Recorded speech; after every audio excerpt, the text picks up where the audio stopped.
conflits conjugaux, éducation, gestion des émotions, gestion des finances.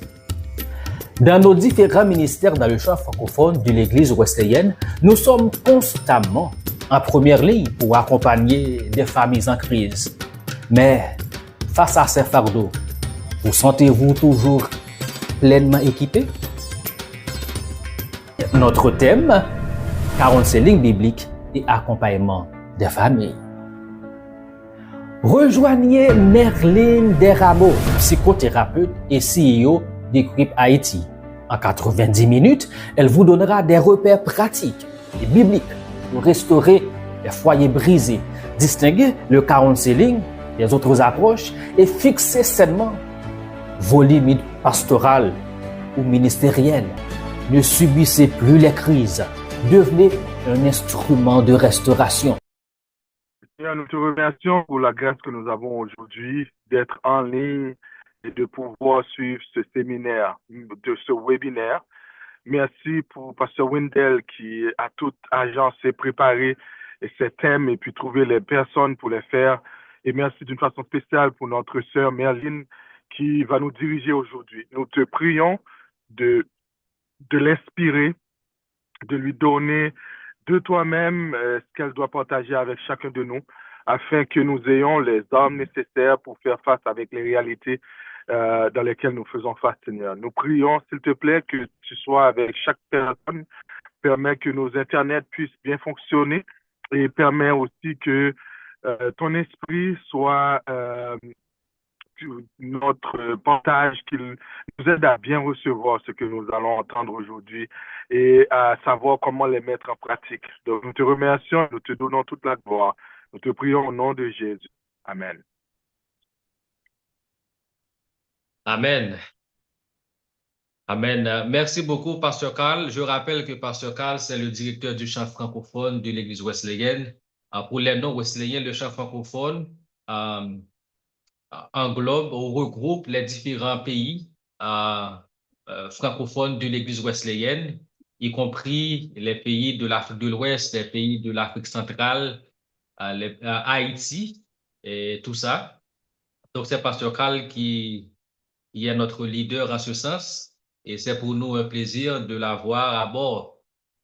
Nous vous souhaitons la plus cordiale bienvenue dans ce webinaire. Depuis maintenant 1 an, au niveau du champ francophone, nous avons pris la décision d'organiser ce webinaire bimensuel en invitant les experts dans leur domaine pour nous parler autour des sujets qui peuvent grandement contribuer à l'avancement du royaume de Dieu. Notre objectif, c'est d'équiper nos leaders wesleyens et d'autres leaders qui sont passionnés par la croissance de la grâce et la connaissance de Jésus-Christ. Alors, le sujet qui nous réunit aujourd'hui, c'est counseling biblique et accompagnement des familles. L'objectif de ce webinaire, c'est en fait d'aborder le rôle du counseling biblique dans l'accompagnement des familles face aux défis spirituels, relationnels et émotionnels. Il propose des repères pratiques inspirés des Écritures pour restaurer, soutenir, fortifier les foyers. Dans un contexte francophone où pasteurs et ouvriers sont souvent les premiers appelés à accompagner les familles en crise. Donc, cette formation offre des outils concrets pour exercer ce ministère avec discernement, compassion et fidélité à la parole. Notre objectif, c'est de vous permettre de comprendre les fondements du counseling biblique et d'acquérir des repères pratiques pour accompagner les familles de leur Église dans les défis spirituels, relationnels et émotionnels. Donc, nous espérons qu'à la fin de cette séance, vous serez en mesure de définir le counseling biblique et le distinguer d'autres approches d'accompagnement. Deuxièmement, identifier les principaux défis spirituels, relationnels et émotionnels auxquels les familles sont confrontées dans votre contexte. Troisièmement, utiliser des repères bibliques concrets pour accompagner un couple ou une famille en difficulté. Quatrièmement, reconnaître vos limites pastorales ou ministérielles et savoir quand orienter vers un professionnel qualifié. Alors, pour nous guider dans cette aventure, nous avons pour la première fois dans le cadre de l'organisation de ce webinaire bimensuel. Nous avons l'honneur d'avoir avec nous Merlin Desrameaux. Merlin Desrameaux est CEO d'Equip Haïti, une organisation dédiée à l'équipement des leaders et des familles en Haïti et au-delà. Forte d'une expérience significative dans l'accompagnement des familles et des personnes en difficulté, ainsi que dans le counseling et la formation, elle met son expertise au service des familles confrontées aux défis spirituels, relationnels et émotionnels de notre époque. Donc, son ministère s'enracine dans une conviction profonde. La parole de Dieu demeure la source première et suffisante pour restaurer les foyers. Merlin Desrameaux est psychothérapeute. Elle nous en dira davantage, possiblement. Donc, c'est elle que nous avons l'honneur, le privilège d'accueillir ce soir. Merci aux différents leaders des différents pays francophones qui ont pu mobiliser leurs fidèles ou bien leurs membres, leurs leaders à y prendre part. Merlin Desrameaux, merci de consacrer une partie de votre temps pour nous s'entretenir autour de ce sujet, à mon avis, un peu difficile. Et nous avons beaucoup prié pour vous et nous avons confiance que Dieu va vous utiliser puissamment pour nous équiper ce soir. Merci et bienvenue. Vous avez la parole pendant 45 minutes. C'est à vous de décider si au cours de votre présentation, vous donnerez place à des questions, mais en général, c'est 45 minutes d'exposé et le reste du temps est consacré aux interactions. Mais vous avez la possibilité de faire comme vous voulez, dépendamment de la méthode que vous allez adopter. Merci encore une fois d'être avec nous. Vous avez la parole et nous rappelons à tous de fermer vos micros et quand le moment sera venu, si vous avez des questions, vous pouvez noter. Et vous pouvez écrire les questions dans le chat également. Et nous espérons que vous avez aussi votre manuel, votre livret du participant pour prendre des notes pendant la présentation. Encore une fois, Merlin, merci d'être avec nous. Vous avez la parole. Merci, Pasteur Wendell. Bonsoir tout le monde. Mon nom c'est Merlin Desrameaux. Un plaisir d'être avec vous. Je suis fille d'Haïti, fille de l'Église wesleyenne et je travaille avec les familles pendant à peu près 5 ans déjà. Après quelques années, à mon entrée à l'université, je commence à travailler avec les familles. La famille, c'est ma passion et mon appel en même temps. Alors, à travers ce moment qu'on va passer ensemble, j'espère que je vais partager une partie de cette passion avec vous et j'espère que vous êtes tout aussi excités et tout aussi passionnés que moi. Nous allons apprendre tout ensemble. Je ne suis pas expert, je vais apprendre de vous, de même que vous allez apprendre de moi. Donc, j'espère que nous allons passer un très bon moment ensemble. Je vais d'abord partager mon écran avec vous. Comme Pasteur Wendell vient de partager, notre objectif pour aujourd'hui, c'est comprendre, c'est définir non seulement le rôle du counseling biblique dans l'accompagnement de famille, mais également comprendre en tant que leader, en tant que pasteur, comment, en tant que conseiller également, comment accompagner les individus, comment accompagner les familles dans les défis, dans les différents défis qu'elles confrontent chaque jour. Deuxièmement, identifier les défis, les différents défis familiaux que la famille rencontre, développer des repères pratiques, favoriser la restauration des foyers. Je vous suggère de download le document, pas nécessairement un document, mais un software. C'est un Bible software qui s'appelle Logos. Logos, c'est un software qui va vous permettre d'étudier les textes de façon approfondie parce qu'on va partager pas mal de textes bibliques, pas mal de références bibliques et dans notre conférence pour aujourd'hui. Alors, Logos va vous permettre de non seulement comprendre les contextes historiques, mais également les contextes culturels de chaque référence afin de mieux comprendre, afin de mieux cerner la parole, ce qui vous permettra de mieux accompagner la famille. Comme question d'ouverture, comme je l'avais mentionné au début, ce serait un moment assez interactif.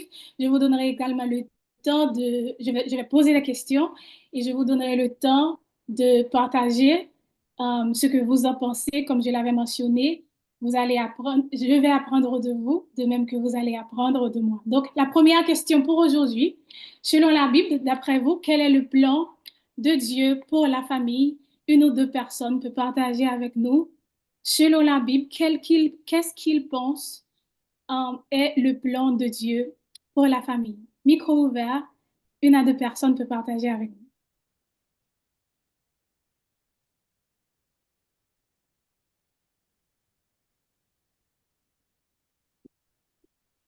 Allô, Bonjour, est-ce que je Cordalie. peux répondre?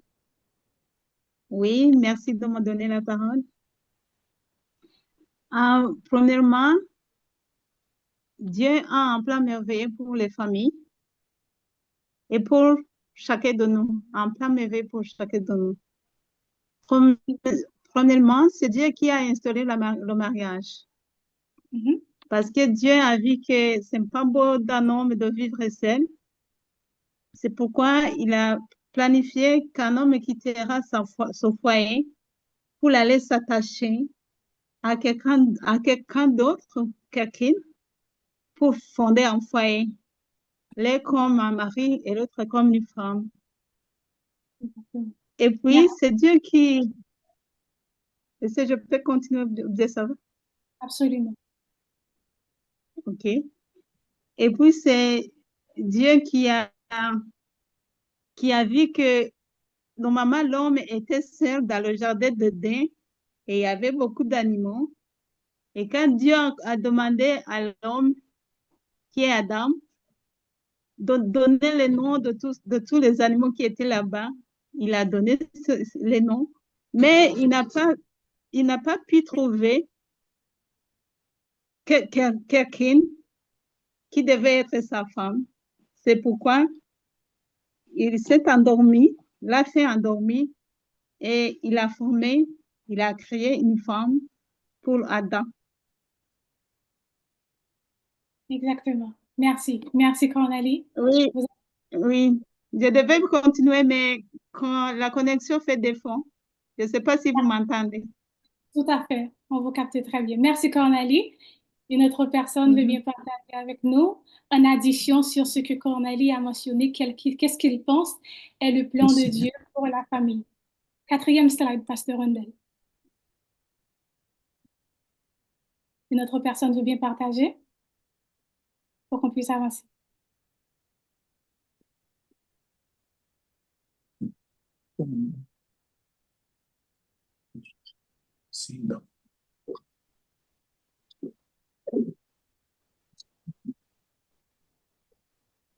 Une autre personne?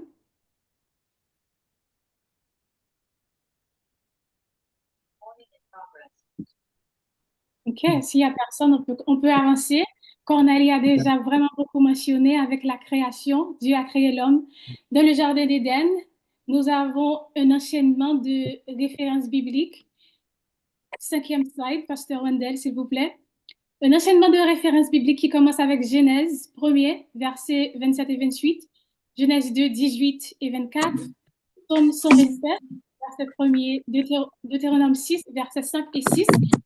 L'enchaînement commence avec la création de l'homme. Dieu a créé Adam et lui donné la mission de remplir et assujettir la terre, et lui donner également la responsabilité de nommer les animaux. Mais tout en nommant les animaux, Adam a remarqué cette manque. Adam lui-même, il avait cette manque et Dieu a créé Ève pour compléter Adam. Ensuite, Dieu les a dit de remplir et assujettir la terre. Dieu lui ont rendu la responsabilité et la domination sur tous les animaux, sur toute la création. Ensuite, Dieu a dit d'aimer, de l'aimer et de l'obéir et de suivre ses commandements. Ensuite, Dieu a dit d'inculquer ses paroles, d'inculquer ses les enseignements de la parole de Dieu aux enfants, ensuite de rester fidèles l'une à l'autre. Ce qui veut dire la femme ne peut pas exister en dehors de l'homme, l'homme n'est pas complet en dehors de la femme, et les deux n'existent pas en dehors de Dieu. Seulement Dieu est autosuffisant, mais Dieu a créé la famille pour que ça s'est fondé sur lui, pour que ça s'est fondé sur sa parole, et qu'en restant connecté avec Dieu, nous aurons la possibilité, la famille, aura la possibilité d'avoir une meilleure fonctionnement.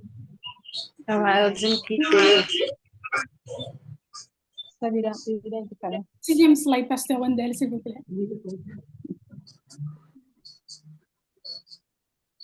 Le prochain.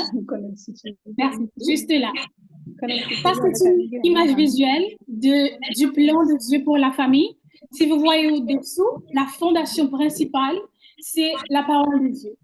La famille ne peut pas fonctionner en dehors d'une connexion avec Dieu. Tout est dans la connexion. Ça, c'est le mot-clé à retenir pour aujourd'hui. Tout est dans la connexion. La connexion avec Dieu, la connexion avec soi-même, la connexion avec la famille et la connexion avec la communauté, avec notre communauté. Donc, en restant connectés avec Dieu, nous accumulons les différents outils, les différents guides et les différentes paroles de sagesse que Dieu a mis disponibles à notre égard pour fonctionner dans la famille. Dieu est le fondateur suprême de la famille. Ensuite, on voit le mari. Le mari a pour mission de protéger, d'aimer sa femme comme Dieu a aimé l'Église, ensuite de protéger, de guider et d'accompagner la famille. Donc, le mari ou le père de la famille, c'est le guide spirituel. Mais pour que le mari soit un bon guide spirituel pour la famille, le mari doit être en communion constante avec Dieu parce que un mari ne peut pas efficacement diriger une famille sans être en parfaite communion avec Dieu, sans être en parfaite communication avec Dieu, que ce soit par la prière, par le jeûne ou par la méditation de la parole de Dieu. Ensuite, on voit la femme qui est là pour respecter, pour accompagner le mari et pour soutenir et pour guider les enfants. Les enfants ont pour rôle d'honorer, de respecter et d'obéir leurs parents, de même que les parents ont le devoir d'accompagner les enfants et de ne les irriter pas, comme on lit dans le livre d'Éphésiens. On a pour référence Éphésiens 6, verset 1er, le verset 3 jusqu'au verset 3, Proverbe 22, le verset 6, et Colossiens 3, le verset 20.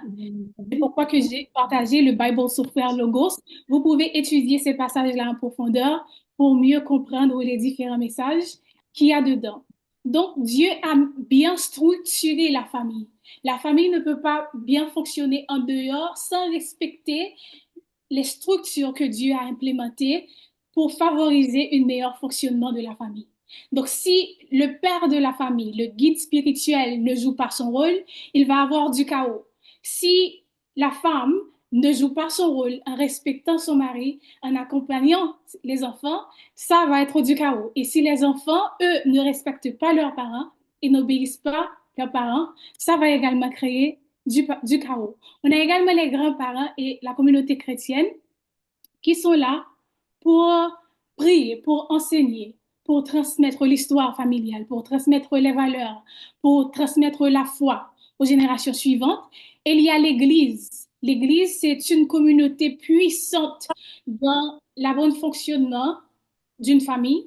Et l'Église est là pour encourager, pour soutenir, pour prier et marcher avec la famille ou les familles dans les différentes saisons de la vie. Donc, cette structure-là que vous voyez, c'est exactement ça, l'intention de Dieu. Une famille construite sur la parole de Dieu, avec Dieu comme leader principal et le mari comme guide spirituel, la femme comme complémentaire, accompagnateur du mari, et les deux, dans le mariage, soutiennent les enfants. Et on a la communauté chrétienne, on a l'Église qui est là comme support, parce qu'on ne peut pas réussir une famille sans support. On aura toujours besoin de quelqu'un puisque Dieu, c'est un Dieu relationnel, c'est un Dieu qui apprécie les connexions, c'est un Dieu qui encourage, qu'on prie l'une pour l'autre, qu'on encourage l'un et l'autre. Donc, on a besoin d'une communauté pour avancer avec une famille. Prochain slide, Pasteur Wendell. Merci. Donc, la famille n'est pas une invention humaine. Elle est une création divine destinée à refléter l'amour, la communion et la fidélité de Dieu. L'amour non seulement pour Dieu, en aimant seulement Dieu, en aimant et en servant Dieu seulement et en aimant soi-même, parce qu'on ne va pas aimer notre prochain comme Dieu l'a dit, il faut aimer notre prochain comme nous nous aimons nous-mêmes. Donc, si nous ne savons pas comment s'aimer soi-même, on ne saura pas comment aimer les prochains. Donc, en aimant Dieu et en s'aimant soi-même et en aimant notre conjoint, ça va nous aider à mieux se soutenir, à mieux se comprendre et à mieux communiquer. Selon Whitney, la vision chrétienne de la personne considère les relations humaines comme centrales à l'épanouissement spirituel puisque l'être humain est créé à l'image d'un Dieu relationnel. Comme on l'avait dit déjà, le mot-clé, tout est dans la connexion. La connexion avec Dieu, la connexion avec soi, la connexion avec la famille et la connexion avec notre communauté. Prochaine slide, Pasteur Andel. Là encore, micro est à vous. Qu'en pensez-vous sont les défis auxquels les familles font face, non seulement aujourd'hui, mais dans la vie de chaque jour? Micro ouvert. 2 personnes, s'il vous plaît. Qu'en pensez-vous sont les défis auxquels les familles font face aujourd'hui?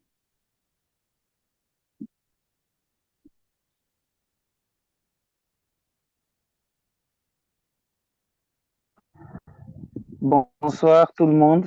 Merci beaucoup pour la parole accordée. Ce que moi je peux souligner comme le défi que la famille fait face tous les jours, j'ai essayé d'analyser à ma manière que le principal défi, c'est la communication dans le foyer. Manque de communication fait à ce que beaucoup de familles sont dans des difficultés énormes, soit avec les enfants, soit entre le mari et la femme. Donc, à mon niveau, ce que je peux remarquer comme défi, c'est ça. Merci beaucoup. Merci, Pasteur Samuel. Et je peux parler? Absolument, Monsieur Pierrot, Pasteur Pierrot. Oui, merci beaucoup. Merci à toute l'audience. Et j'aimerais ajouter comme défi, vraiment, les défis, c'est une panoplie. Il y en a beaucoup, mais je pourrais citer quelques-uns. Par exemple, l'incompréhension dans le foyer. Et aussi par rapport à l'éducation des enfants. Et aussi la violence, surtout quand les enfants grandissent et avec le problème des réseaux sociaux, tout ça là. Donc, il y a tellement de défis dans nos foyers aujourd'hui, dans les familles, auxquels nous sommes confrontés. Même ça rejaillit même sur l'Église aussi. Et ça touche aussi l'Église aussi. Et puis, je crois, je peux m'arrêter là d'abord par rapport aux défis auxquels sont confrontées les familles. Merci beaucoup, Monsieur Pierrot. Vous êtes tout à fait correct. Il y a des défis de communication, il y a des défis de manque de compréhension et ces défis-là entrent dans la catégorie relationnelle, mais il y a différentes catégories de défis qu'on va aborder aujourd'hui. Premièrement, il y a les défis spirituels. Prochaine slide, Pasteur Wendell, s'il vous plaît, qu'on va aborder en premier lieu. Les défis spirituels que les familles font face avec, c'est refroidissement de la foi, absence de discipline spirituelle. Du coup, lorsqu'une famille, j'avais mentionné, point clé, tout est dans la connexion. Lorsque la famille est déconnectée avec Dieu, lorsque le guide spirituel en particulier est déconnecté, qui est le père, le leader central de la famille, si le guide spirituel est déconnecté, le reste de la famille, ça va impacter le reste de la famille. Ça va impacter la femme, ça va impacter les enfants et ça va impacter en général le bon fonctionnement de la famille, en gros. Donc, il y a le relativisme moral, conflit entre valeurs bibliques et culture contemporaine et déconnexion de la communauté chrétienne. Lorsqu'une famille est non seulement déconnectée avec Dieu, est déconnectée avec l'Église, avec les points de support, ça va créer du chaos au sein de la famille. Pasteur Pierrot a mentionné que l'Église a une responsabilité à remplir en supportant les familles. Je me demande, est-ce que dans vos différentes églises, je peux avoir 2 personnes partager avec nous, vous avez un ministère en particulier qui est là pour guider et supporter les familles?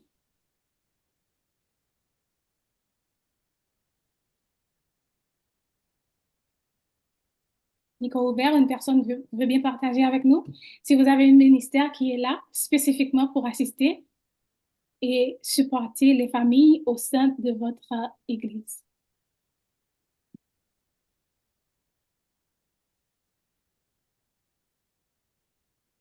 Personne? Bon, je dirais en général, dans les églises, il y a souvent ce ministère, mais c'est un ministère qui est là juste pour organiser un événement chaque année, mais qui n'est pas, dans beaucoup de cas, équipé pour faire face aux différents défis auxquels les familles sont confrontées. Donc, c'est juste un peu événementiel, parfois décoratif. Merci, Pasteur Wendell. Donc, le point, c'est d'encourager les églises, pas seulement les pasteurs, mais les églises également. Les pasteurs peuvent bien accompagner les familles dans le cadre de conseils, de support, de mentors. Mais lorsqu'il y a au sein de l'église un ministère quelconque, des groupements, des petits groupes qui est là pour supporter les jeunes mariés, par exemple, ou les familles, les gens qui ont des foyers et des familles avec plusieurs enfants, ça peut contribuer dans le renforcement des familles au sein de nos églises.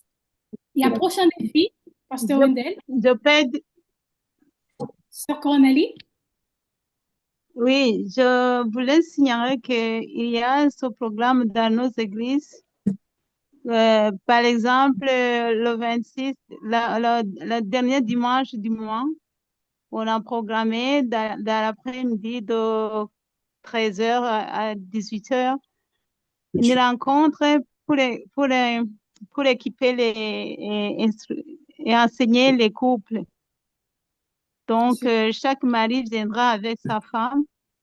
Normalement, si on le fait, beaucoup de femmes, beaucoup de couples entrent, on les enseigne, on les édifie, on les montre les différents programmes. Il y a des enseignements qui sont prévus. Et comme ça, chaque mari s'assoit avec sa femme pour que quand il y a échange, chaque mari échange avec sa femme. S'il y a quelque chose qui ne va pas, c'est là les enseignements qu'on va leur donner. Ils vont avoir cette chance de se parler parce que quelquefois, on a vu que il y a des couples où le mari vit comme ça, parler, ça communiquer ou échanger avec sa femme. Et comme ça, quand ils vont rentrer chez eux, ils vont avoir cette opportunité de communiquer entre mari et femme. On fait ça souvent et ça a aussi porté des fruits. Merci. Merci beaucoup, Sœur Cornélie. Et c'est exactement ça, la responsabilité de l'Église. Les familles ont besoin de cette communauté. Les familles ont besoin de ce support pour rester équilibrées, non seulement dans leur marche avec Dieu, mais également dans le bon fonctionnement de cette institution qui est si importante et qui représente le cœur d'une société, si on peut dire comme ça. Prochain slide, Pasteur Wendell, s'il vous plaît. On rentre dans les défis relationnels. Merci.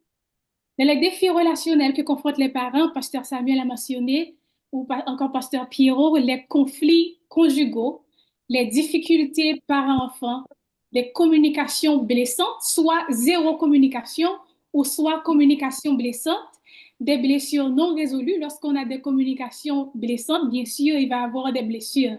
Et sans la présence du pardon, sans non seulement prendre le temps de faire l'introspection sur soi pour comprendre, OK, j'ai blessé mon conjoint, j'ai blessé mon mari, ou j'ai mal parlé à mon mari, ou j'ai posé une action qui a affecté mon enfant, et prendre le temps de communiquer avec nos enfants, avec son mari ou sa femme. Donc, ça va laisser des blessures non résolues. Et les blessures non résolues vont causer des distances émotionnelles.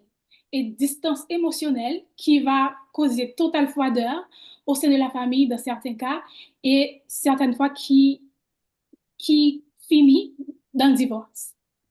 Donc, quand les conflits, on ne sait pas, quand les familles ne savent pas comment bien gérer les conflits, comment bien gérer les communications, donc ça va créer du chaos au sein de la famille. Pour bien gérer les conflits, encore, il faut demeurer dans une communication parfaite avec Dieu dans la prière, soit dans les moments de dévotion en famille, dévotion personnelle et dévotion en famille. Les dévotions personnelles, c'est extrêmement important, pas seulement pour le mari, pas seulement pour la femme, mais en tant que famille. Mais pour le mari en particulier, en tant que leader spirituel, en tant que guide spirituel. C'est comme s'il y a un parapluie, il y a Dieu, Dieu représente le parapluie, et puis le mari, c'est celui qui tient le parapluie, qui couvre la femme et qui couvre les enfants. Si le mari n'est pas en connexion avec le parapluie, tout le monde va mouiller. Vous comprenez? Tout le monde va mouiller, donc le mari doit rester en connexion avec le parapluie pour absorber les sagesses, pour absorber discernement, pour absorber intelligence, pour absorber guide et direction divine de la part de Dieu afin de mieux soutenir, afin d'avoir cette maîtrise de soi dans la communication avec la femme, donc ça qui va permettre de mieux gérer les familles. Difficultés parents-enfants. Dans la Bible, Dieu dit de ne pas irriter les enfants. Combien de fois, en tant que parents, nous offensons nos enfants, mais nous n'avons jamais pris le temps de dire je suis désolée à nos enfants. Parce que ce sont des enfants, ça ne veut pas dire que les enfants, eux, n'ont pas de sentiments. De même que en tant que leader, en tant que personne, en tant que mari, en tant que père, vous avez de sentiments. Vous vous sentez blessé, vous vous sentez froissé lorsqu'une personne vous dit une parole mauvaise, lorsqu'une personne vous blesse, lorsque quelque chose ne va pas bien, vous vous sentez froissé, vous vous sentez blessé, vous vous sentez triste. C'est de même, les enfants, eux aussi, ressentent ce genre d'émotions. Ils se sentent tristes lorsque vous criez. Ils se sentent tristes lorsqu'ils n'ont pas votre attention. Ils se sentent tristes lorsque vous faites quelque chose qui les affecte.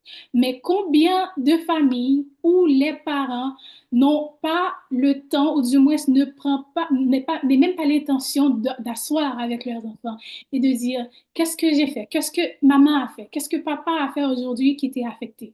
Je suis désolée, mon enfant. C'est ce que Éphésiens, dans le livre d'Éphésiens, lorsque Dieu dit n'irritez pas vos enfants, ça aussi, c'est extrêmement important. C'est quelque chose à souligner, de même que le mari aime sa femme, la femme respecte son mari et les deux supportent les enfants.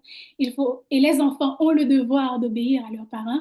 Les parents, eux aussi, ont le devoir envers les enfants de ne pas les irriter et en cas d'offensement, de prendre le temps de dire désolé aux enfants, à l'un à l'autre en général, pour éviter non seulement les conflits, pour éviter les blessures non résolues et les distances émotionnelles.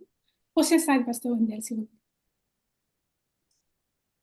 Donc ça, c'est des différentes références bibliques qui est là pour vous guider, pour mieux comprendre, pour mieux cerner les différents défis relationnels qui existent dans les familles et comment retrouver des ressources pour mieux assister les familles. Et je vais également faire référence au Bible Software Logos, vous pouvez utiliser pour des études approfondies. Prochain slide, Pasteur Wendell, s'il vous plaît. Et puis, il y a des défis émotionnels. Ça, c'est quelque chose qu'on ne parle pas assez souvent au sein des familles. Et je sais, dans notre communauté, beaucoup de choses restent des tabous. On ne parle pas de santé mentale assez souvent dans notre communauté. On ne parle pas souvent, on peut parler de stress, mais on ne parle pas assez souvent de dépression. On ne parle pas assez souvent d'anxiété. Et ces choses-là, ce sont des choses qui affectent pas mal de familles dans notre communauté. Une personne qui a, par exemple, perdu son travail, un père qui prend soin de sa famille, par exemple, et qui perd son travail, qui n'a absolument aucune ressource, pas vraiment de support pour supporter sa famille. Ce père-là va faire face à pas mal de stress, pas mal de...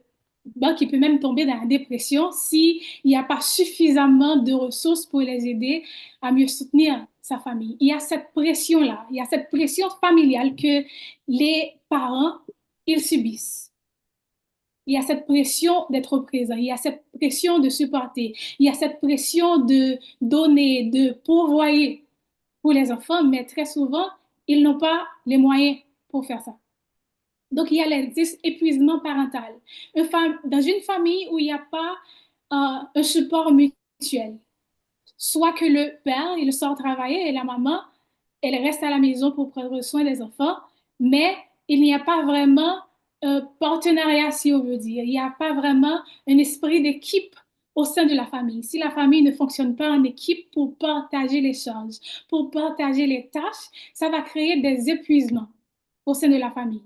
Et s'il n'y a pas de communication, on ne va pas comprendre qu'est-ce que mon mari a besoin, qu'est-ce que ma femme a besoin. C'est la raison du pourquoi la communication est extrêmement importante. Une communication non seulement journalière, mais hebdomadaire pour dire comment pourrais-je te supporter cette semaine?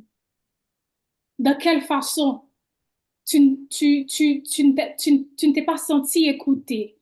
Tu ne t'es pas senti vu? Comment puis-je améliorer ma présence en tant que père? Comment puis-je améliorer ma présence en tant que mère, en tant que femme, en tant que mari? En faisant ces choses-là, ça va permettre aux familles de garder cette intimité, de préserver cette intimité. L'intimité dans la famille ne se résume pas seulement dans l'intimité physique, dans les relations sexuelles ou quoi que ce soit, mais l'intimité, c'est se communiquer. L'intimité, c'est se tenir la main.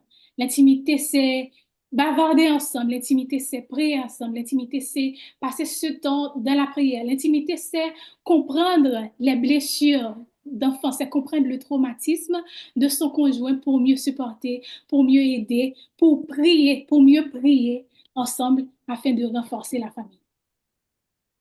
Prochaine slide, Pasteur Wendell, s'il vous plaît. Donc ça également, c'est encore des références pour supporter les différents défis émotionnels que confrontent les familles. Prochaine slide, Pasteur Wendell.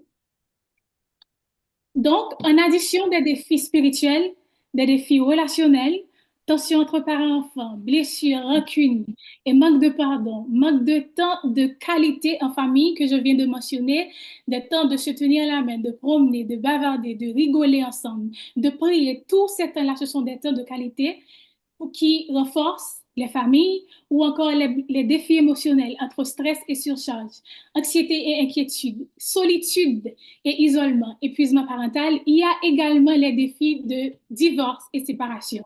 Il y a également violence conjugale. Il y a également dépendance. Il y a des familles où l'une ou les deux personnes ont des dépendances ou ont des addictions, que ce soit avec les alcools, les substances, les drogues.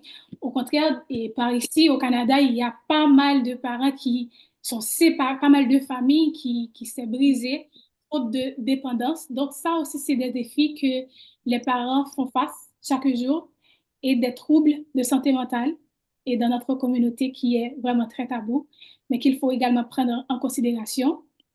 Et les maladies chroniques, souffrance, deuil et perte. Deuil, c'est quelque chose qui cause pas mal de séparation dans les familles lorsque on ne sait pas vraiment comment aborder, comment mieux gérer le deuil. Lorsque les familles n'ont pas les outils nécessaires pour gérer le deuil, c'est quelque chose qui cause des séparations au sein de la famille. Prochaine slide, Pasteur Wendell. Le rôle du counseling biblique dans l'accompagnement des familles.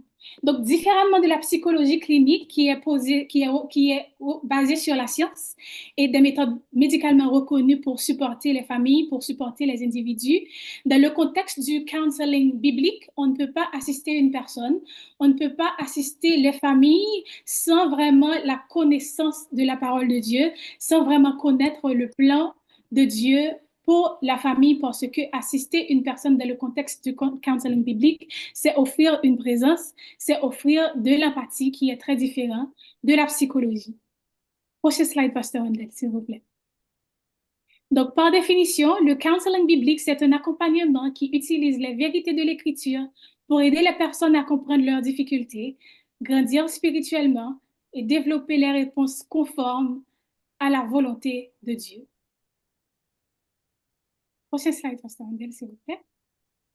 Donc, en tant que leader, en tant que pasteur, en tant que conseiller, comment supporter des familles, comment supporter des individus? C'est premièrement offrir une présence empreinte de compassion en utilisant le modèle de Jésus. Jésus écoute, il accueille, il comprend et il accompagne. Jésus n'utilise pas de jugement, Jésus n'utilise pas des va-et-vient, mais Jésus présente une écoute aux familles. Il faut éviter dans l'accompagnement des familles, c'est pas nécessairement le jugement, mais comprendre que nous sommes tous humains, nous sommes imparfaits. Donc, pour avoir une vie parfaite, il faut rester connecté avec notre Créateur, qui est lui parfait et qui nous donne les ouvrages nécessaires, qui nous donne les outils nécessaires pour avoir une vie parfaite, si on peut dire comme ça. Donc, en tant qu'accompagnateur, on écoute, on accueille, on comprend et on accompagne en dehors du jugement et en dehors de procurer un sentiment de culpabilité aux familles. C'est ça. Renouveler la pensée à la lumière de la parole. En tant que leader, en tant que conseiller, il faut également encourager les familles, les leaders à renouveler la pensée à la lumière de la parole de Dieu.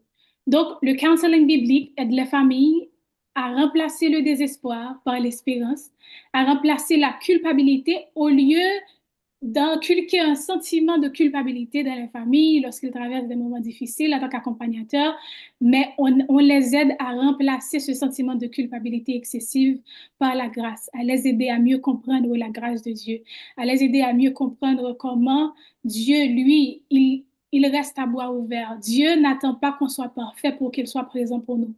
Dieu n'attend pas que tout soit parfaitement correct pour qu'il demeure au milieu de nous, mais il est présent si on l'invite, parce que Dieu est un Dieu avec beaucoup de discipline. Si on ne l'invite pas, il ne va pas prendre part.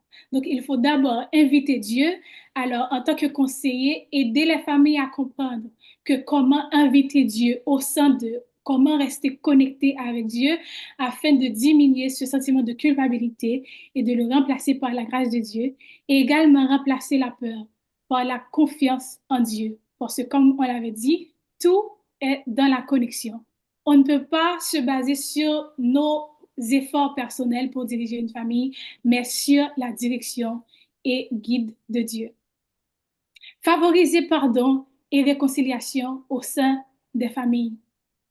S'il n'y a pas de pardon, il va produire des amertumes. Sans le pardon dans la famille, il y aura des amertumes, il y aura des ressentiments qui va créer cette séparation. Premièrement, cette déconnexion émotionnelle au sein de la famille et qui peut finaliser dans le divorce, dans la séparation. Donc, on a dans la Bible le modèle de Joseph et ses frères. Si Joseph allait se miser sur les difficultés qu'il a rencontrées en Égypte à cause de ses frères, il n'allait pas vraiment nécessairement pardonner ses frères. Mais il faut quand même considérer pour dire que qui sommes-nous? Avant de penser que, OK, cette personne, j'ai tellement fait confiance à cette personne ne mérite pas mon pardon pour ce qu'elle a fait. Mais il faut quand même penser pour dire, qui sommes-nous? Qui suis-je pour que Dieu me pardonne à moi? Pour toutes les choses que j'ai fait à Dieu, pour toutes les choses que j'ai fait moi, si je mérite le pardon de Dieu, alors il n'y a rien qu'une personne puisse faire qui va causer à cette personne-là de ne pas mériter le pardon de notre personne. Parce que si Dieu nous pardonne à nous, qui sommes-nous pour ne pas pardonner à sa femme? Qui sommes-nous pour ne pas pardonner à son mari? Qui sommes-nous pour ne pas pardonner à ses enfants? Ou les points de support que nous ayons dans notre vie, qui est là pour nous supporter et pour vivre la vie ensemble. Donc, le pardon n'efface pas nécessairement les conséquences, ni ne supprime pas les limites saines, mais il libère du pouvoir destructeur de l'amertume. Parce que quand on ne trouve pas le pardon, cette personne-là va demeurer dans cette culpabilité, cette personne-là va demeurer dans l'amertume, ça qui va causer du chaos. De même que si nous n'étions pas convaincus que nous aurons le pardon de Dieu, nous ne saurons pas qu'allons-nous devenir. Comprendre? Donc, le fait que Dieu nous pardonne ne signifie pas que nous n'avons pas à subir les conséquences de nos péchés. De même que nous subissons les conséquences de nos péchés, mais cependant, nous établissons les limites de ne plus pécher contre Dieu. C'est de même, le pardon au sein de la famille ne signifie pas que ça ne va pas affecter la famille dans un sens, mais ça va également permettre d'établir des limites saines pour dire que je suis en sécurité au sein de ma famille, même quand je suis imparfait, même quand j'ai droit à l'erreur, mais j'aurai le pardon et je saurai de ne plus recommencer, je saurai de ne plus reposer et les actions blessantes qui a posé du mal en premier lieu. Encourager la croissance spirituelle familiale en tant que supporter, en tant que conseiller familial. Votre rôle, c'est encore encourager la croissance au sein de la famille par la prière familiale, la lecture biblique, les dévotions familiales, service chrétien, communauté, support et gratitude quotidienne. Parfois, on n'a pas besoin de 30 minutes nécessairement pour passer du temps en famille. Il suffit seulement une dizaine de minutes ou une quinzaine de minutes pour dire de quoi sommes-nous reconnaissants en tant que famille aujourd'hui? Je suis reconnaissant pour mon mari pour son support. Je suis reconnaissant pour ma femme parce qu'elle elle a pris soin de nos enfants. Je suis reconnaissant parce que nos enfants, ils ont obéi au guide, ils ont obéi aux enseignements de notre famille. Je suis reconnaissant envers mon mari parce qu'il m'a écouté, il m'a supporté, ou du moins il a emmené les enfants à l'école. Je suis reconnaissant envers mon mari parce qu'il a vraiment préparé à manger pour notre famille. Ça, c'est des choses qui créent non seulement l'intimité, c'est des choses qui peuvent unir les familles, c'est des choses qu'on peut utiliser comme des temps de qualité entre la famille pour passer non seulement avec Dieu, reconnaissant avec Dieu dans la façon dont il a pris soin de la famille, mais également reconnaissant envers l'un l'autre de la façon dont on fait une démonstration de support envers l'un et l'autre. Donc, les différents repères pratiques pour restaurer et fortifier les familles en tant que conseiller et leader spirituel. Premièrement, prochain slide, c'est développer une culture de communication saine. Une communication saine, ce n'est pas une communication où on écoute pour répliquer. Ce n'est pas une communication où on écoute pour se mettre sur la défensive. Et ce n'est pas une communication où on écoute pour se venger, mais c'est une communication où on écoute pour comprendre. C'est une communication où on écoute pour comprendre ses responsabilités dans ce qui s'est passé. Et c'est une position où on écoute pour faire la paix. Qu'est-ce que je veux dire par là? On écoute pas pour répliquer, pas pour se mettre sur la défensive et pas pour se venger, mais on écoute pour comprendre, on écoute pour assimiler ses propres responsabilités dans ce qui s'est passé et on écoute pour créer la paix au sein de la famille. Parce que dans chaque conflit au sein de la famille, la chose qui a provoqué la discussion, chaque personne, que ce soit le mari ou la femme, a une part de responsabilité. Donc, lorsqu'on communique, on s'assoit ensemble pour dire quelle part de responsabilité, en tant que mère, en tant que femme, en tant que mari ou en tant que père, je joue dans ce qui s'est passé et pour dire je suis désolée, je n'ai pas eu l'intention de te blesser, mais je voulais exprimer ce que j'ai ressenti par rapport à telle ou telle chose. Je suis désolée de t'avoir blessé. Comment peut-on arranger ça? Aussi simple que ça. C'est ce que c'est une communication saine, pas pour répliquer, mais pour comprendre, pas pour mettre sur la défensive, mais pour comprendre ses responsabilités et pas pour créer le chaos, mais pour engendrer la paix. Donc, avant de parler, on se demande, est-ce vrai, est-ce utile, est-ce bienveillant et est-ce le bon moment? Parce que si, lorsque la tension est haute, la personne n'est pas dans une position à écouter. Donc, la communication ne veut pas être effective, la communication ne va pas être efficace. Mais lorsque la tension est baissée, les deux personnes sont dans une position de mieux communiquer et de mieux s'écouter. Pratiquer régulièrement le pardon, j'ai mentionné précédemment, de passer du temps hebdomadaire ensemble pour se dire, OK, dans quel aspect je t'ai affecté aujourd'hui et comment on peut se pardonner aujourd'hui, ou du moins à travers la semaine, par exemple. Disons que chaque samedi, les familles s'assoient ensemble pour se dire, OK, qu'est-ce que j'ai dit à travers la semaine? Qu'est-ce que j'ai fait à travers la semaine qui t'a affecté, qui t'a blessé et que tu ne t'es pas vraiment exprimé? Aujourd'hui, je prends le temps de dire que je suis vraiment désolée parce que, en tant que famille, on n'a pas l'impression de se blesser, mais vraiment de s'unir et de créer un espace sécuritaire. Il ne peut pas y avoir une saine communication sans un espace sécuritaire. Les deux personnes, les parents et également les enfants, ont besoin d'un espace sécuritaire, un espace où ils ne vont pas se sentir jugés, un espace où leur sentiment ne va pas vraiment diminuer, mais vraiment écouter et prendre en compte et dans la relation ou au sein de la famille. Donc, instaurer un temps hebdomadaire de réconciliation et inviter chaque membre à reconnaître ses torts, à demander pardon et aussi offrir le pardon. Parce que le pardon n'efface pas le passé nécessairement, mais le pardon permet d'avancer. Autre chose, on ne peut pas remplacer le pardon par les actions nécessairement. Ce que je veux dire par là, bien que les actions comptent, mais quand on blesse par la parole, il est nécessaire de faire la paix par la parole.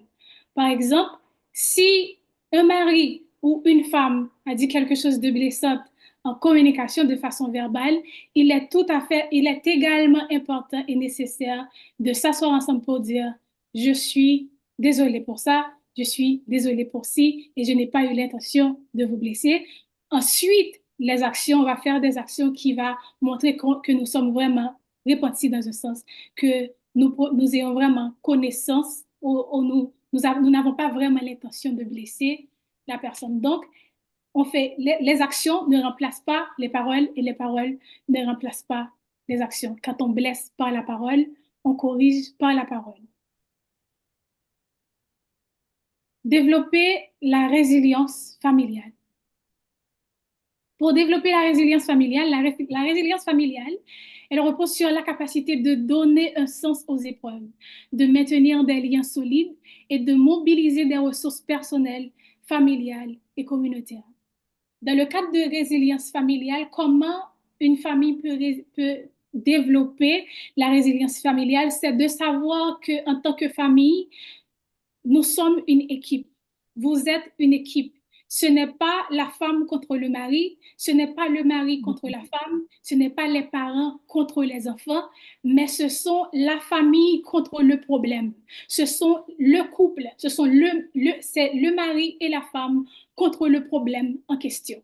Si le mari va être contre la femme ou la femme va être contre le mari, il ne va pas y avoir de résilience parce que vous n'aurez pas à prendre le temps de passer du temps en prière, mais vous allez penser à comment me défendre, comment défendre ma raison.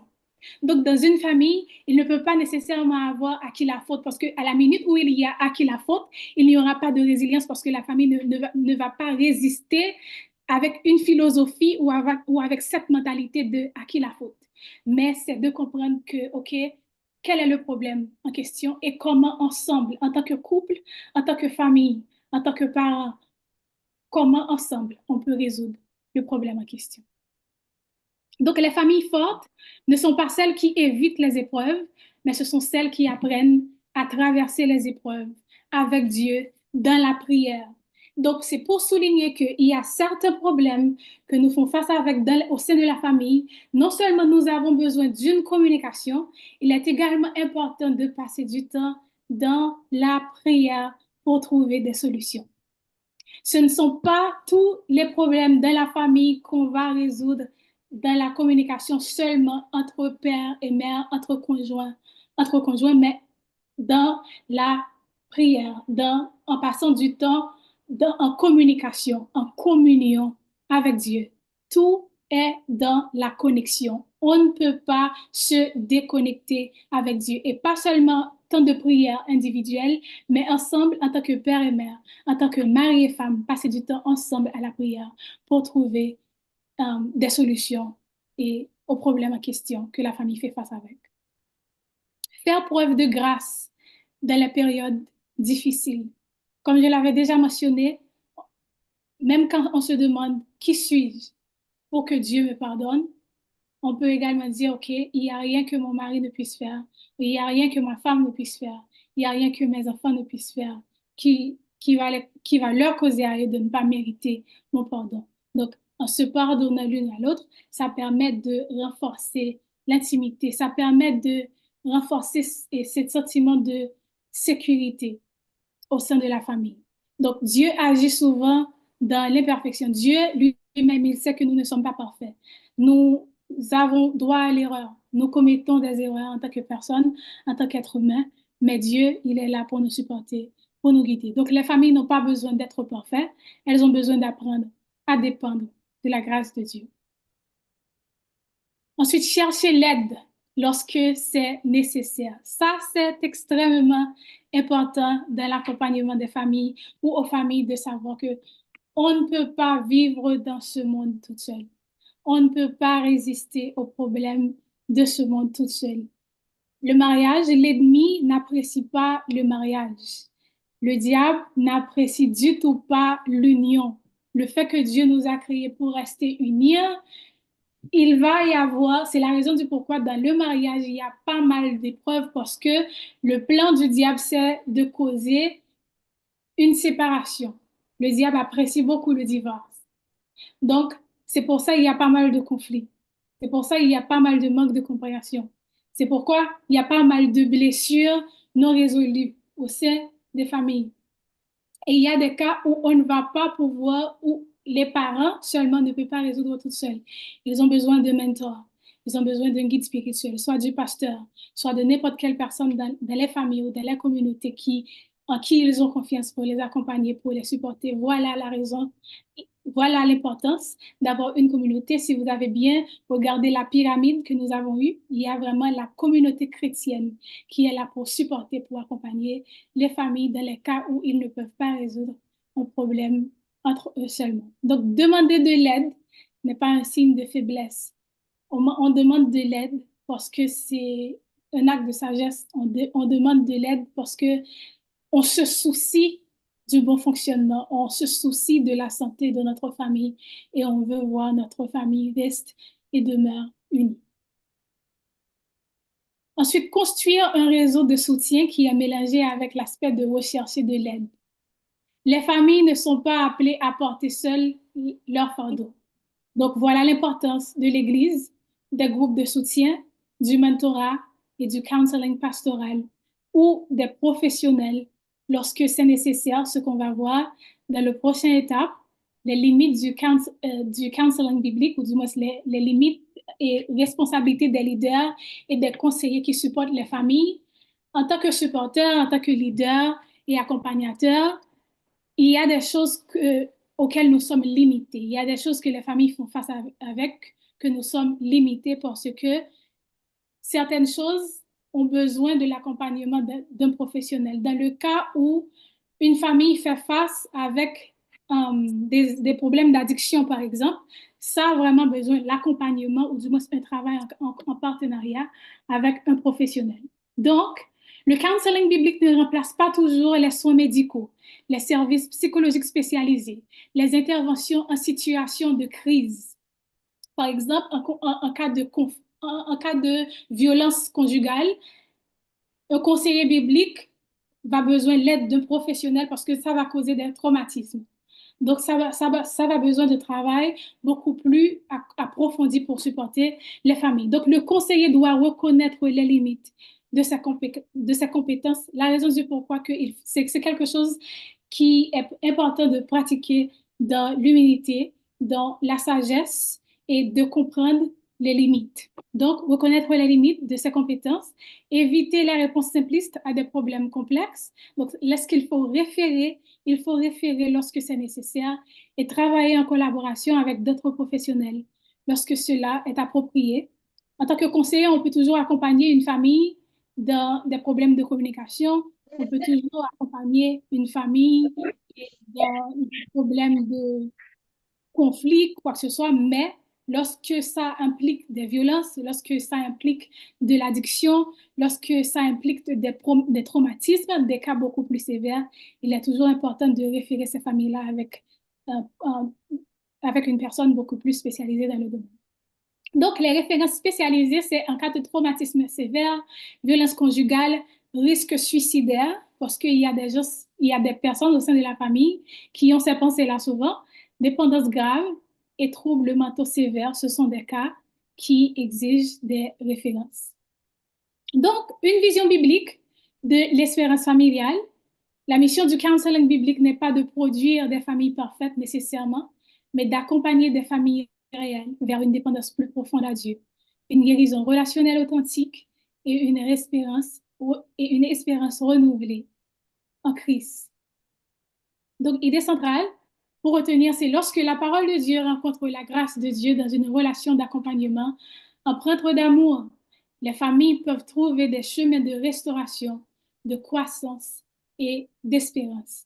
Donc, tout est dans la connexion avec Dieu, la connexion avec soi-même, la connexion avec notre famille et la connexion avec notre communauté en général, dans l'amour, dans la communication et dans la fidélité. Fidélité envers la parole de Dieu, fidélité envers soi-même, vers l'engagement qu'on a en tant que chrétien pour servir Dieu dans la droiture, fidélité envers son conjoint, et fidélité envers sa famille, fidélité en restant redevable, pas seulement des attentes de notre communauté, mais du fait que nous avons une communauté qui nous aide à nous tenir redevables de nos actions. Donc, rester fidèle à ces principes, rester fidèle à ces conditions nous aide à renforcer, à avoir une famille qui fonctionne dans le plan de Dieu.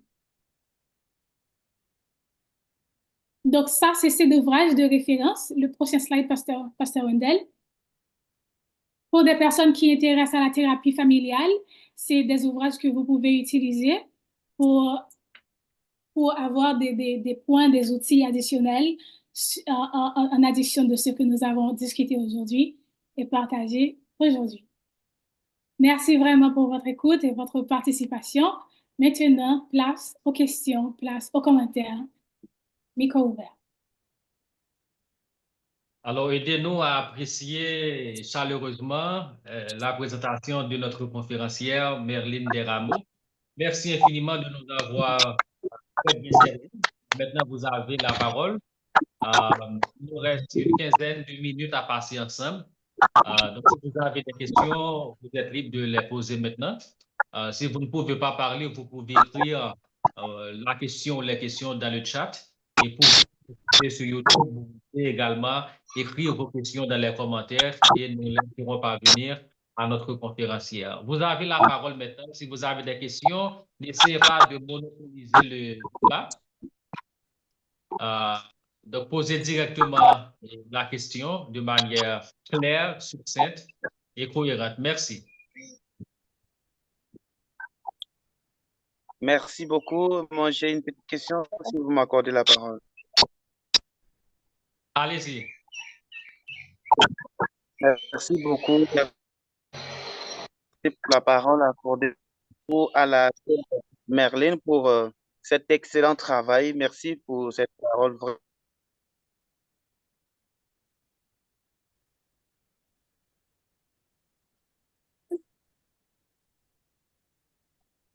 On a un petit souci. OK, allez-y, Samuel. Oui, je demande, est-ce que quand il y a des problèmes ou soit des malcompréhensions dans le foyer, le fait de dire simplement désolé, cela peut déjà suffire que c'est demander pardon ou bien est-ce qu'il y a une autre manière, est-ce qu'il y a une autre manière encore de demander plus des excuses pour que cela puisse suffire? Très belle question. Merci, Pasteur Samuel. Il n'y a pas de communication saine en réponse à votre question sans intention. C'est une chose de dire désolé, c'est une autre chose de se vraiment sentir désolé et de ne pas recommencer. Se dire désolé à son conjoint et répéter les mêmes schémas et répéter les mêmes habitudes ne sert à rien, vraiment. Mais dire désolé, tout en ayant connaissance qu'on ne va pas répéter les mêmes schémas, qu'on ne va pas répéter les mêmes habitudes qui, dans un premier temps, ont affecté notre conjoint, ont affecté nos enfants. Donc, c'est là l'importance, c'est là le vrai sens du mot désolé, c'est là le vrai sens du pardon.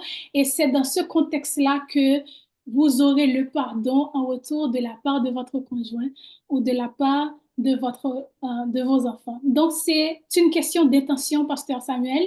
C'est Il ne faut pas dire désolé simplement pour dire désolé, simplement pour baisser la tension, simplement pour baisser la colère ou simplement pour passer, juste pour mettre ça de côté et continuer à avancer. Mais ayez vraiment dans votre cœur cette sincérité et vraiment dans votre cœur cette intention que j'ai compris que j'ai blessé mon conjoint, j'ai compris que j'ai blessé mes enfants et plus jamais je ne vais recommencer, plus jamais je ne vais reproduire cette action-là qui les a blessés, qui les a offensés. Donc, ça entre non seulement dans l'intention, mais dans la communication. Comme je l'avais mentionné, on ne se communique pas pour répliquer ou pour se mettre sur la défensive ou pour justifier vos actions, pour justifier les actions blessantes, mais on communique pour écouter, pour comprendre, pour cerner votre part de responsabilité et pour faire la paix. Merci beaucoup, merci, c'est parfait. Merci, Pasteur Samuel. Est-ce que nous avons d'autres questions? Je vais jeter un coup d'œil au niveau du chat. Non, on n'a pas de questions. Est-ce que vous avez d'autres questions? Oui, moi j'ai deux questions. Ok, allez-y.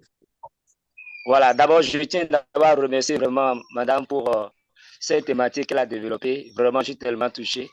Ça devient un grand outil, un outil performant pour moi dans le ministère. Voilà, mes deux questions, elles sont celles-ci. Bon, c'est par rapport à nos réalités en Afrique et plus particulièrement au Bénin. À nos églises, nous avons des familles où c'est la femme seule qui reçoit Jésus avec ses enfants. Mais le mari, il est idolâtre, il ne croit pas du tout à Jésus. Et comment peut-on encadrer cette femme qui chaque fois se plaint de ce mari, se plaint des problèmes dans le foyer? La seconde question, nous nous confrontons souvent au régime de polygamie. Et le foyer où le mari a plusieurs femmes. Et puis ces femmes ont reçu Jésus lui-même, il a reçu Jésus. Comment on peut, parce que par rapport au développement de cette thématique, moi je vois que c'est seulement la famille monogame qui est concernée ici. Maintenant, dans la famille polygame, comment est-ce qu'on peut gérer cette situation? Voilà mes deux questions que je voudrais poser. Merci beaucoup.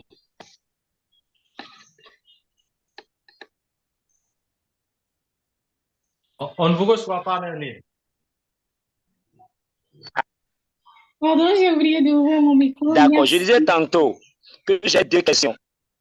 Non, elle a entendu les questions. J'ai capté la question, Monsieur Pierrot. Oui. Dans ce contexte, Monsieur Pierrot. Donc, je disais tantôt que j'ai deux questions à poser. Yeah, j'ai capté la question. J'ai deux questions. La première, elle vous répond maintenant. Elle est celle-ci. Ah, ok, Yeah, d'accord. J'ai capté la question, merci. Donc, au début, j'ai partagé ce pyramide-là qui indique le plan de Dieu pour la famille. Donc, dans une famille où les rôles ne sont pas respectés, effectivement, il va y avoir du chaos.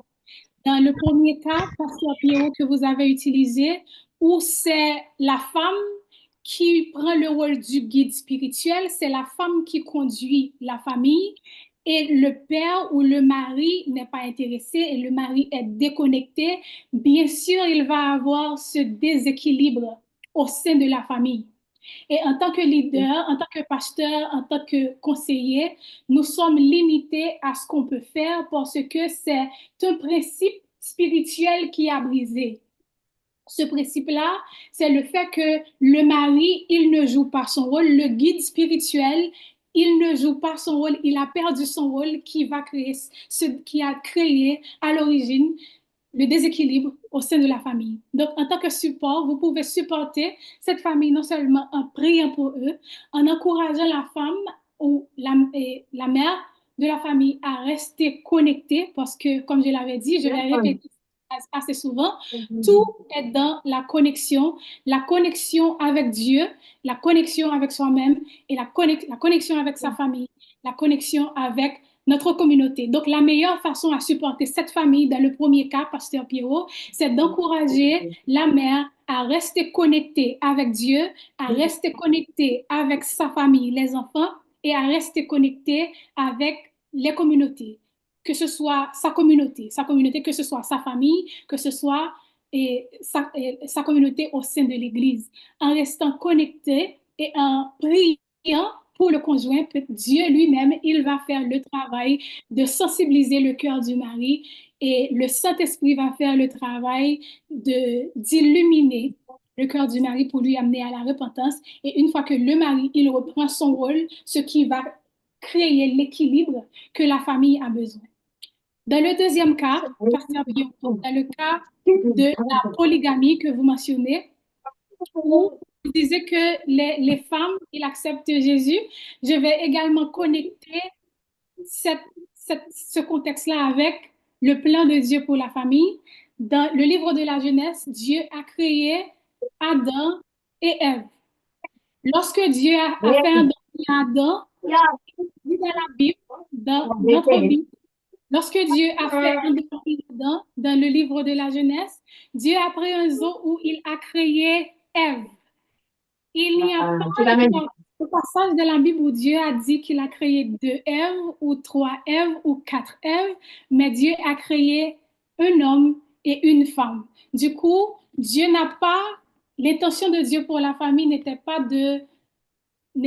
une intention de polygamiste, mais c'était une intention, Dieu pour la famille, Dieu veut que la famille demeure dans la monogamie où il y a un homme et une femme qui quittera leur père et leur mère et les deux. Lorsque Dieu dit et l'homme quittera son père et sa mère, s'attachera à sa femme et les deux deviendront une seule chair.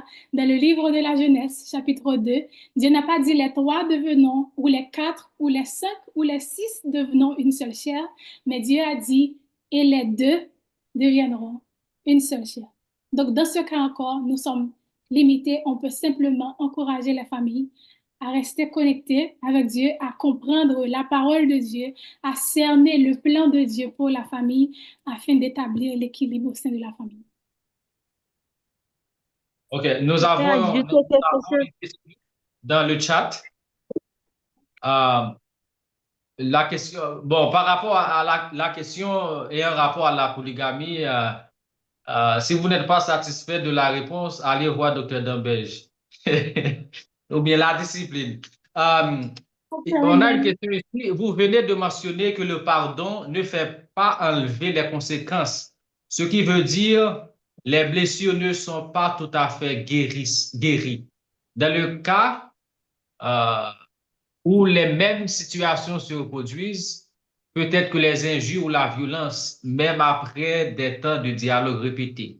Quel comportement adopter en tant que victime? Dans le cas où les schémas se reproduisent, où les habitudes se reproduisent, quel comportement adopter en tant que victime? Oui. Il y a les mêmes situations se reproduisent, peut-être que les injures ou la violence, même après des temps de dialogue répétés. Quel comportement adopter en tant que victime? Okay. Merci, c'est une très, très belle question. Comme je l'avais dit, il ne peut y avoir de guérison sans une communication sincère, sans une communication saine, sans une bonne intention. J'ai mentionné tout à l'heure, si la personne n'a pas vraiment eu une bonne intention en se demandant pardon et répéter les mêmes schémas, en tant que victime, on n'a qu'à se protéger. Comment dire se protéger? Se protéger en identifiant ce qu'on ressent parce qu'il y a une façon de communiquer. Comment communiquer? On ne communique pas pour attaquer l'autre. Comme j'avais mentionné, dans un couple ou dans une famille, ce n'est pas le mari contre la femme, ce n'est pas la femme contre le mari, ce n'est pas les parents contre les enfants, mais c'est la famille contre le problème en question, c'est les parents, le couple contre le problème en question. En tant que couple, comment vous communiquez? Est-ce que vous avez identifié le problème? Maintenant, si le problème se répète, c'est là que vous prenez atout, vous prenez avantage de votre communauté, soit votre pasteur, soit votre mentor, soit votre leader spirituel dans votre petit groupement, soit dans en utilisant les sagesses d'un aîné dans votre famille. Je sais que dans la famille, il y a les grands-parents, les aînés qui ont passé des cinquantaines d'années en mariage. C'est là que le problème va sortir, quitter la famille et pour aller rejoindre les communautés et ensemble avec la communauté, avec votre pasteur, avec votre mentor, avec votre support spirituel ou avec votre aîné au sein de la famille, vous pouvez asseoir ensemble pour résoudre le problème. Donc, en tant que victime, vous pouvez rester connecté avec Dieu, rester connecté avec vous-même, comprendre que les comportements de votre mari ou les comportements de votre femme ne vous définissent pas nécessairement. Et l'amour nécessairement de votre mari ne vous définit pas nécessairement parce que Dieu dit d'aimer son prochain comme soi-même.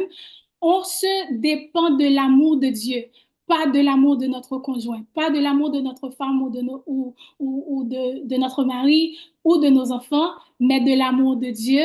Ensuite, on demeure connecté en communion avec Dieu et lorsque le problème nous dépasse ou les habitudes se répètent, c'est là qu'on prend à tout au support des communautés, soit un leader spirituel, un mentor ou les aînés dans les familles.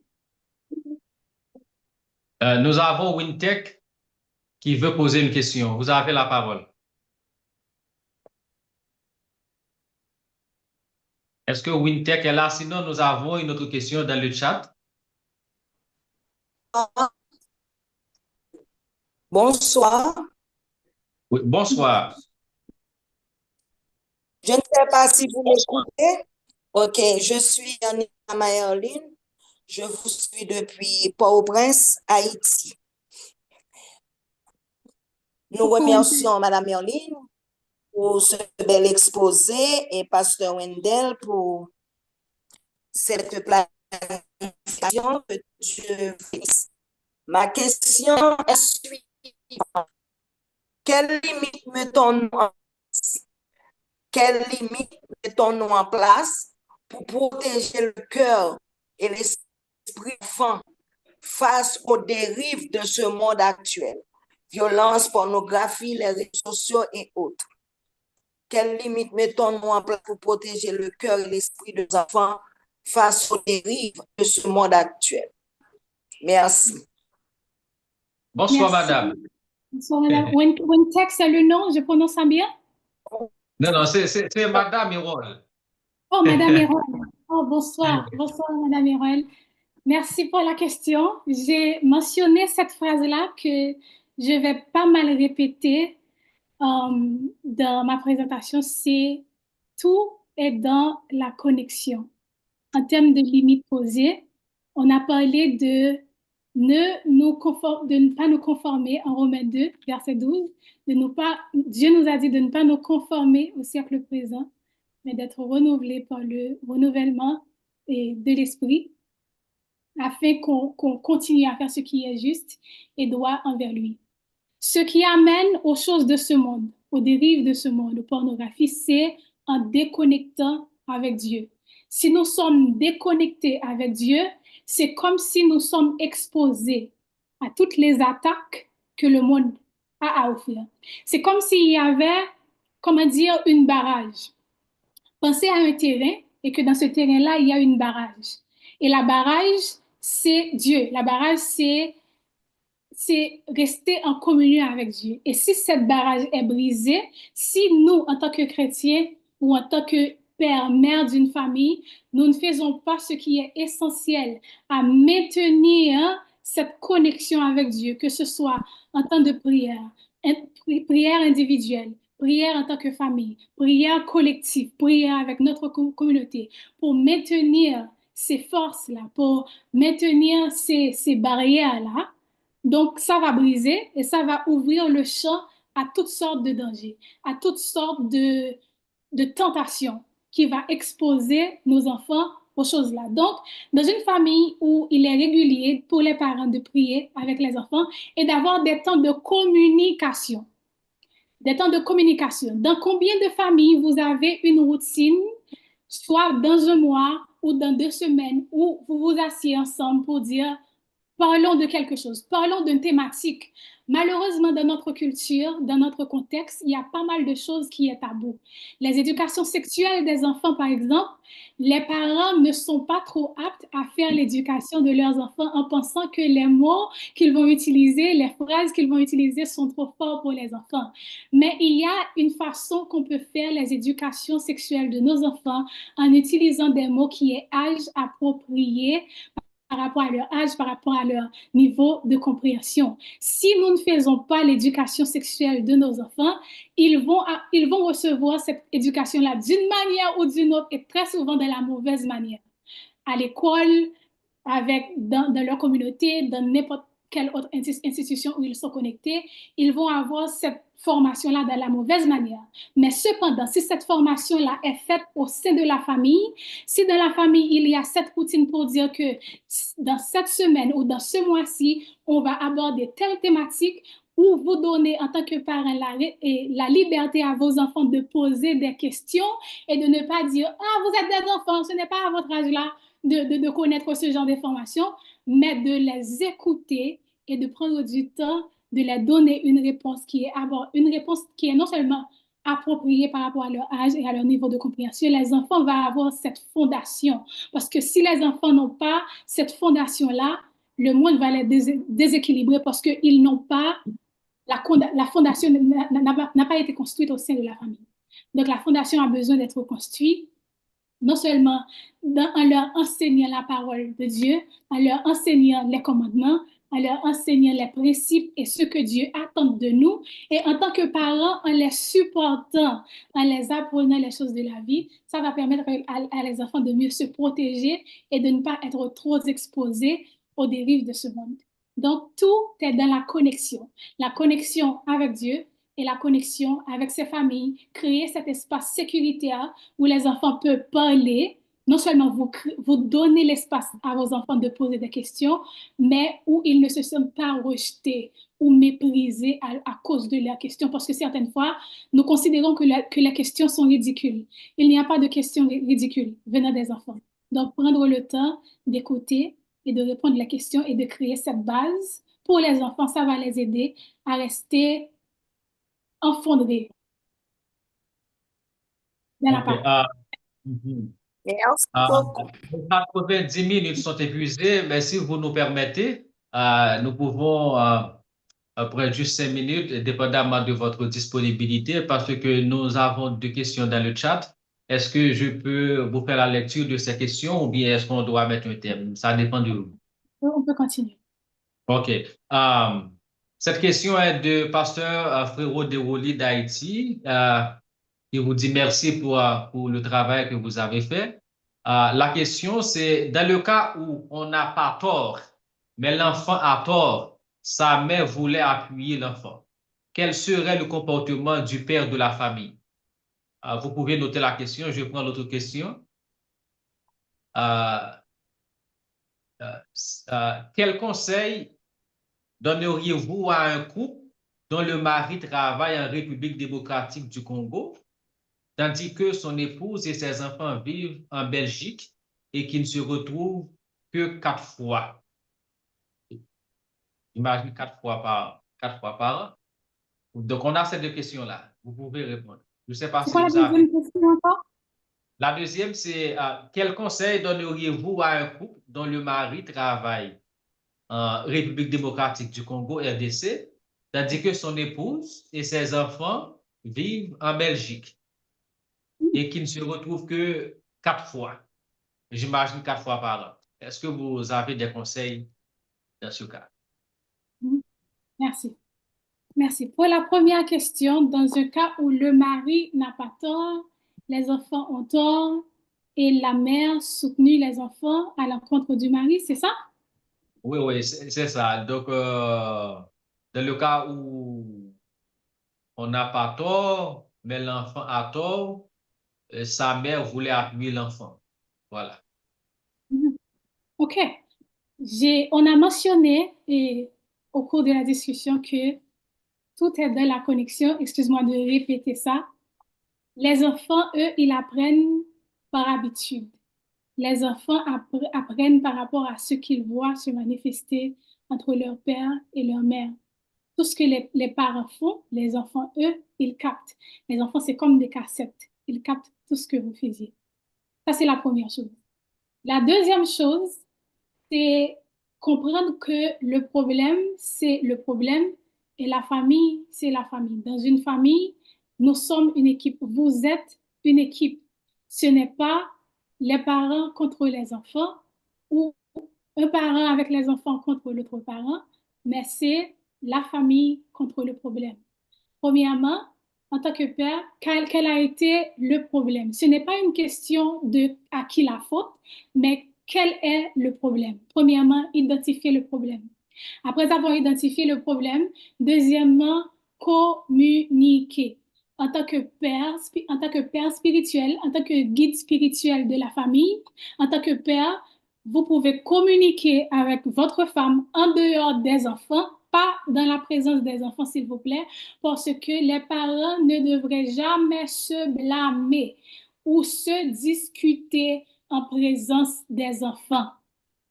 À mesure que les parents peuvent éviter que les enfants sont témoins de leurs disputes, que les enfants ne sont pas témoins de leurs disputes, c'est mieux c'est. Donc, en tant que leader spirituel, vous communiquez avec votre femme pour dire, chérie, telle chose et telle chose s'est passée. Je pense qu'on doit se mettre d'accord ensemble sur quelle façon on va corriger notre enfant. Ce n'est pas bien à ce que tu prends et la façade de nos enfants pour venir contre moi. On doit travailler ensemble, on doit communiquer ensemble pour se mettre d'accord sur quelle façon on va corriger notre enfant. Donc, c'est une décision qui doit se prendre à deux et non un contre l'autre ou la mère avec les enfants contre le mari. Donc, mon conseil, c'est en tant que mari, vous asseyez avec votre femme, vous communiquez pour dire que c'est ensemble qu'on devrait prendre une décision. Ce n'est pas bien parce que en tant que père, alors, vous avez l'autorité et le droit de prendre des décisions pour la famille et de prendre des bonnes décisions pour la famille en faveur des familles pour dire, chérie, c'est ensemble qu'on doit se communiquer, c'est ensemble qu'on devrait se communiquer. Et ce n'est pas bien pour que tu prennes la face de notre enfant à l'encontre de moi. Et j'aimerais que la prochaine fois, établir des limites saines pour dire, chérie, la prochaine fois, j'apprécierais que si quelque chose se produit, tu viens vers moi et on se communique et on peut définir une façon qu'on va aborder la situation. Mais pas vous mettre avec les enfants contre moi parce que ce n'est pas possible.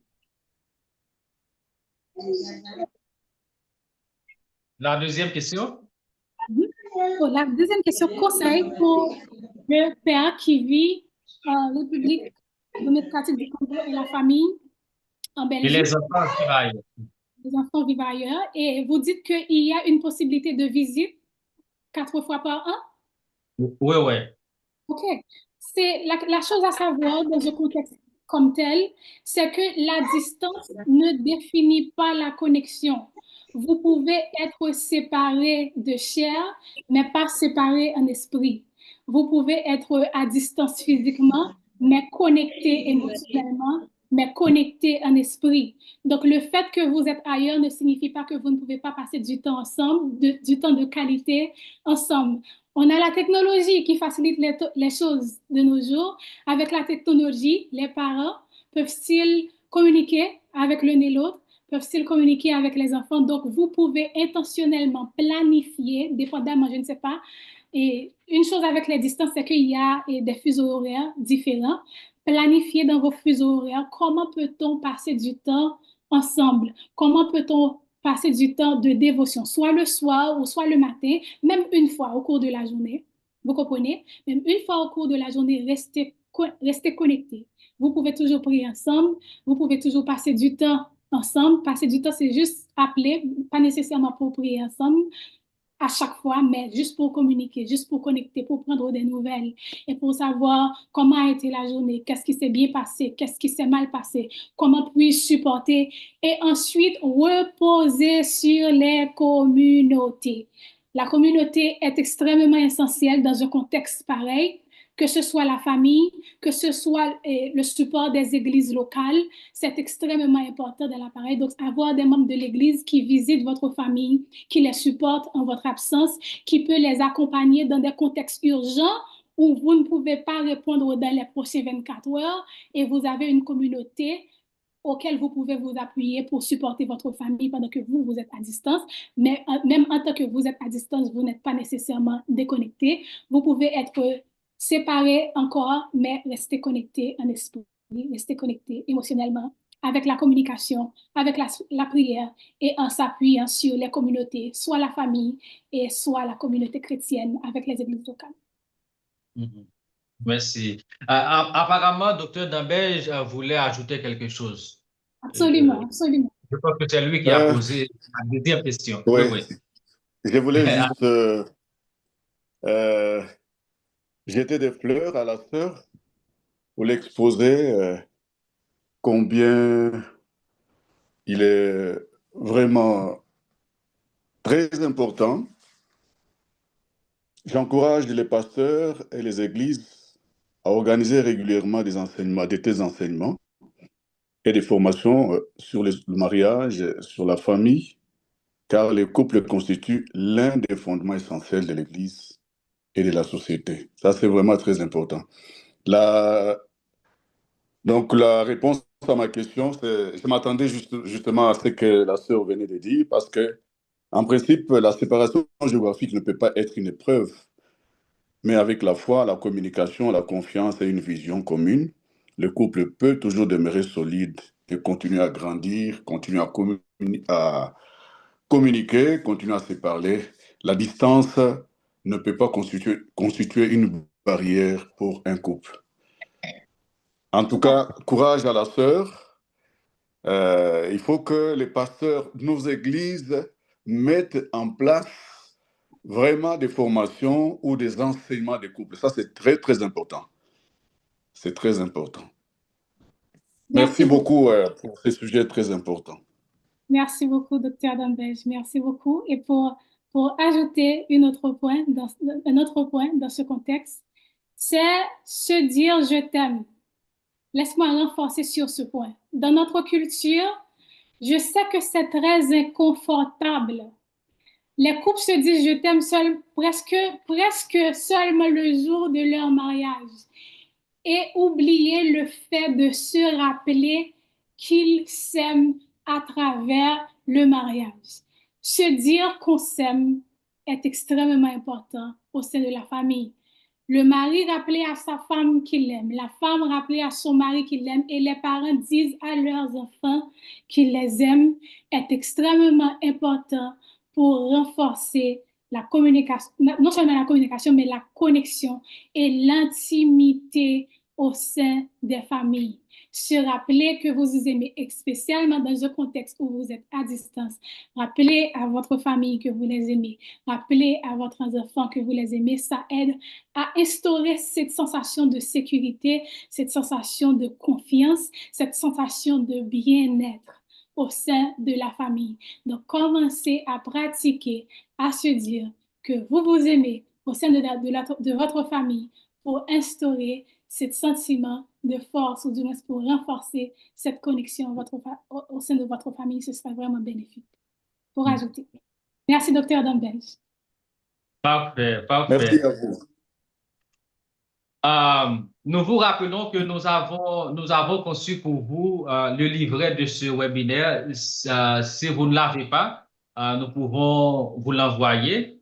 Et parce que ce parcours que Merlin vient de faire avec nous, c'est pas seulement pour apprendre, mais aussi c'est pour transformer notre ministère.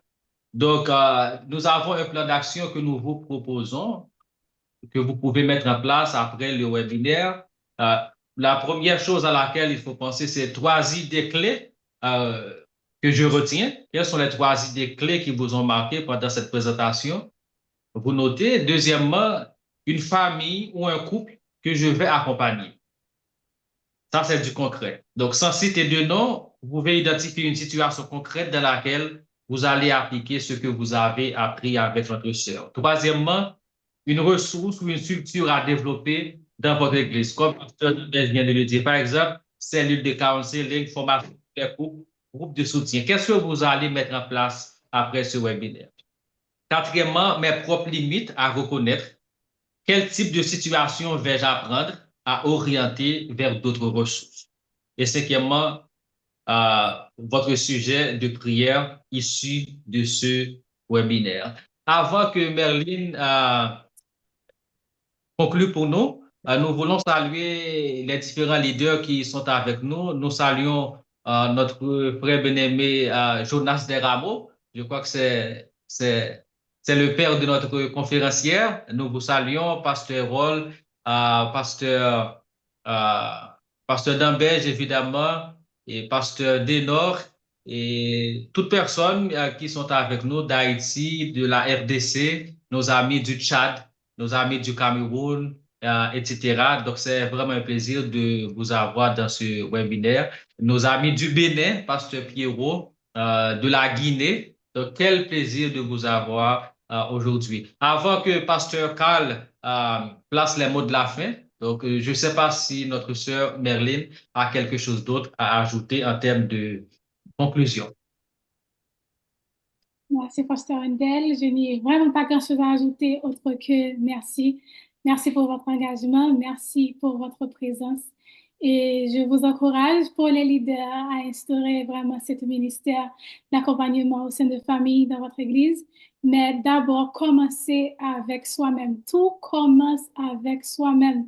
Si dans votre famille à vous, vous ne savez pas, et il n'y a pas vraiment cette habitude ou cette routine-là de passer du temps non seulement avec Dieu, de passer du temps avec l'un et l'autre, de pratiquer le pardon, de pratiquer la communication et de pratiquer certaines routines de se dire je t'aime par exemple et de connaître, de prendre connaissance de la parole de Dieu, ça va être difficile d'assister d'autres familles et de les guider dans la bonne direction dans leur famille à eux pour renforcer leur famille à eux. Donc, tout commence avec soi-même. Restez connecté avec Dieu vous-même, restez connecté avec Dieu dans votre famille et implémentez ces principes dans votre famille à vous, bien avant d'assister d'autres familles. Un gros merci pour votre présence et ça a été un plaisir d'être avec vous. Merci. Merci infiniment. Merci infiniment. À vous maintenant la parole, Pasteur Carl. Merci beaucoup, Pasteur Wendell, et merci aussi, Merlin, pour cette belle présentation très, très formelle, ou je dirais qui nous prépare vraiment pour mieux faire dans nos familles, mais aussi dans l'Église, les différentes façons que nous pouvons accompagner les gens. Je pense que c'était vraiment bien pensé et bien planifié. Je remercie tous ceux qui ont participé dans la préparation de cette formation. Merci encore une fois, Pasteur Wendell, d'avoir pensé à notre sœur Merlin pour cette formation. Alors, je dirais que il y a tellement de bonnes choses qui ont été dites aujourd'hui que ça prendrait une autre rencontre définitivement pour continuer à développer certains sujets qu'on a parlé aujourd'hui. C'est sûr que il y a beaucoup d'autres choses qu'on voudrait approfondir dans ce qui a été dit. Mais aujourd'hui, nous avons eu vraiment une très bonne fondation, la communication, l'importance de la communication dans notre famille et dans nos communautés. Alors, j'espère que ce qu'on a reçu aujourd'hui, ça va nous servir et que le Seigneur va nous aider à mettre en application tout ce qu'on a reçu. Euh, alors, voilà comment est-ce que j'aimerais finir. Si vous me permettez, j'aimerais juste prier et ensuite remettre à notre révérend Wendell pour mettre fin. Seigneur, nous te remercions pour cette belle formation que tu nous as donnée. Merci d'avoir répondu à nos prières, d'utiliser notre sœur Merlin pour nous enseigner, pour nous informer, pour nous diriger dans les meilleures façons. Alors, Seigneur, je te prie d'être avec chacun de ceux qui étaient présents et ceux qui vont écouter l'enregistrement de cette formation. Nous prions, Seigneur, que tu l'utilises non seulement pour nous transformer, pour nous changer, mais aussi pour être une bénédiction pour non seulement notre famille, mais les gens qui sont autour de nous. Donc, nous te remettons tout, nous te remercions et nous te prions dans le nom précieux de Jésus-Christ. Amen. À vous, Amen. pasteur Amen. Wendell. Amen. Amen. Amen. Amen, amen, Encore une fois, amen. Sœur Merlin, merci infiniment. Merci à tous les participants. Merci pour les mobilisations qui ont été faites. Madame Pasteur Erol, merci de votre présence. Notre prochain webinaire aura lieu le jeudi 16 août 2026. Nous aurons avec nous Dr. Patrick Gay, qui nous entretiendra autour de ce sujet, former et accompagner des leaders laïcs, la stratégie multiplicatrice de Wesley.